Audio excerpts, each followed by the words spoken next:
High বন্ধুরা, এখন বেরিয়ে পড়েছি আমরা সোনাঝুরি হাটে যাওয়ার জন্য। আমরা যেই হোটেলে ছিলাম চিরসখা হোমস্টে, সেখান থেকে সোনাঝুরির হাটের দূরত্ব ছিল মাত্র 15 মিনিট, তাই আমরা সেখানে টোটো করে গেছিলাম।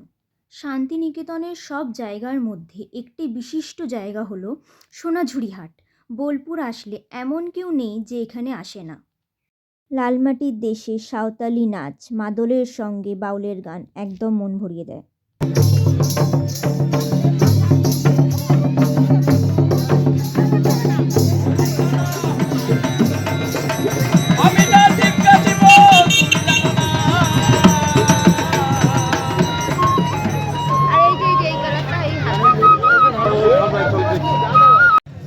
হাটে আসলে আপনারা একই জায়গাতে হাজার হাজার দোকান পাবেন, যেখানে তারা বিভিন্ন রকমের জিনিস নিয়ে বসে আছে।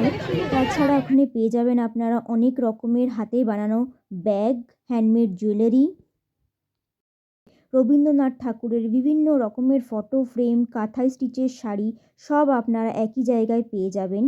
আর কিছু জিনিস কেনাকাটি করার পর পুরো হাটটা আমরা ঘুরে দেখলাম। চারিপাশে অনেক লোক ছিল। হাটটা শুধু একটু জায়গা নিয়ে নয়, অনেক বড় জায়গা নিয়ে পুরো হাটটা। এখানকার জিনিসপত্র একটু কস্টলি, কিন্তু আপনারা যদি ঠিক করে দেখে শুনে কেনাকাটি করেন তাহলে আপনারা অনেক কমেই জিনিসপত্র এখান থেকে কিনতে পারবেন।